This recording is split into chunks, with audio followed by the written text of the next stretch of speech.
안녕하세요 여러분. 저는 이제 막 40대에 들어서게 된 여성입니다.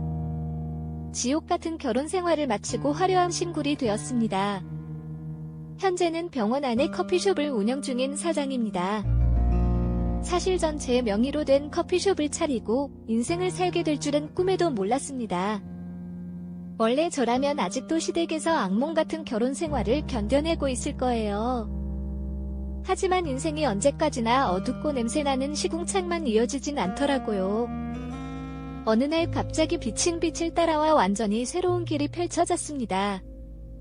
그 빛이 이끄는 대로 용기를 내어 문을 열어보니 지금까지와는 또 다른 인생이 펼쳐졌습니다. 저와 쌍둥이 여동생의 재회 이야기입니다. 5살 때 미화된 고아가 되었어요. 저는 고아였습니다. 제 어머니와 아버지는 제 옆에서 저를 위해 양수를 나누며 키워주었고 일란선 쌍둥이 여동생과 함께 세상에 태어났습니다. 처음부터 저희는 서로 가장 친한 친구이자 가족이었습니다. 쌍둥이 여동생과의 재회는 제 인생을 크게 바꿨습니다. 안녕하세요. 동생은 목에 큰 점이 있었지만 나는 작은 점이 가까이 덮여 있었습니다. 그러던 동생이 항상 나에게 언니, 추후에는 내가 훌륭한 의사가 되어서 언니 목에 있는 점을 없애줄게. 그렇게 우리는 약속을 하고 함께 자랐습니다. 약속 하고 말했습니다. 가족은 행복한 하루하루를 보냈습니다. 하지만 어느 날 일어난 일로 인해 제 인생은 바뀌게 되었습니다. 그날은 제가 5살이 되는 어린이날이었고 부모님은 놀이공원에 가기로 결정했습니다. 저와 동생은 밤잠을 설치며 너무나 기뻐했습니다. 하지만 그날 일어난 사건은 제 인생을 악몽으로 만들었고 저희 가족은 큰 충격을 받았습니다. 그래도 지금은 그때의 기억을 떠올려 미소 짓고 있습니다.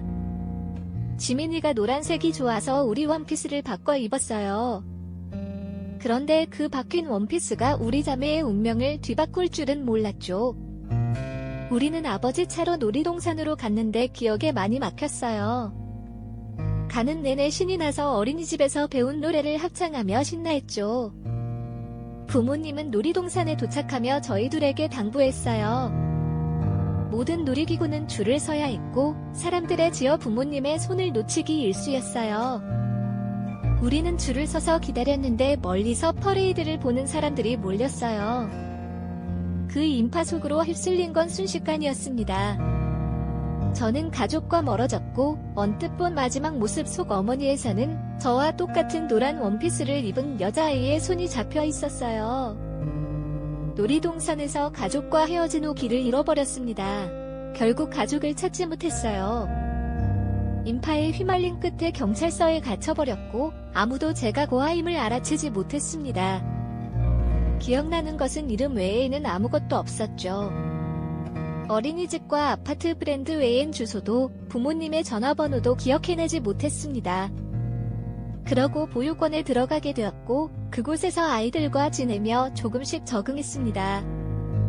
하지만 시간이 지나도 부모님은 돌아오지 않았고 그동안의 기억도 점점 가물거리기 시작했습니다. 지금은 가족의 얼굴도 희미해졌고 기대도 서서히 사라졌습니다. 안녕하세요. 먼저 제가 친근하게 다가가려고 노력하겠습니다. 당신이 작성한 글을 읽어보니 어려운 상황을 많이 겪으셨군요.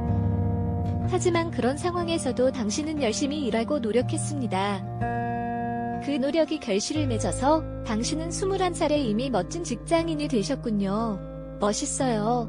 그러나 그런 어려운 경험으로 인해 당신은 조금 소극적인 성격이 되었을 수도 있겠죠.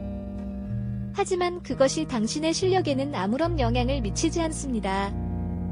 그리고 당신의 이력서를 보고 면접을 준비한 회사에서는 당신의 과거를 물어본 것이 단지 호기심에 불과했습니다. 그들은 당신의 실력을 인정하고 있습니다.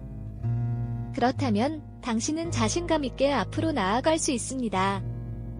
그리고 더 나은 미래를 위해 노력하는 것이 중요합니다. 이제는 일에 집중하면서 더 많은 것을 배우고 성장할 수 있는 기회를 찾아보세요. 미래는 밝습니다.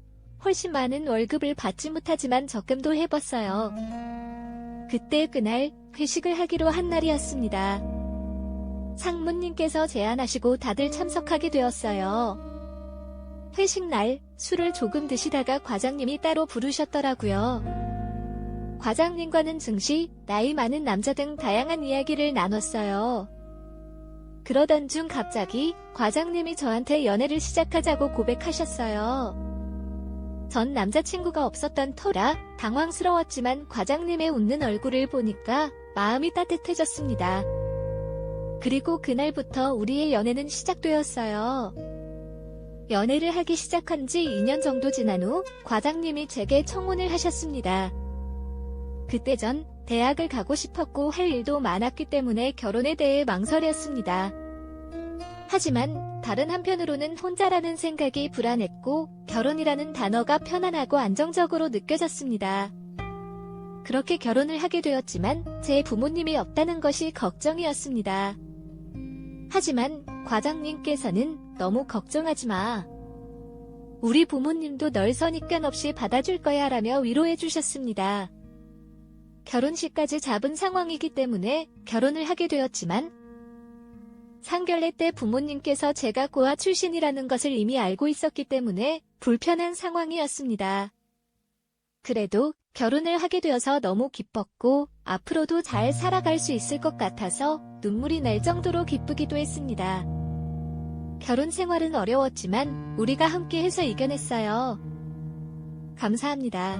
안녕하세요. 자주 뵈러 오시는 것 같아요. 어떤 문제든 해결하려고 노력하는 모습이 멋있어요. 하지만 가끔은 너무 과도하게 간섭하시는 것 같다는 생각도 들어요. 하지만 이런 상황에서도 저희를 돕기 위해 노력해주셔서 감사합니다. 이제부터는 좀 더 자유롭게 생각하시면서도 저희를 지켜보시면 좋을 것 같아요. 그리고 부엌에서 음식을 만드는 것은 정말 대단한 일이에요. 요리사처럼 음식을 맛있게 만드시는 모습이 멋져요. 가끔은 어머니 친구들이 오시는 경우도 있겠죠.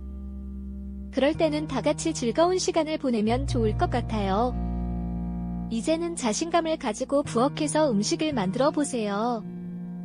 이렇게 노력하시는 모습이 멋져요. 저희도 함께 응원할게요.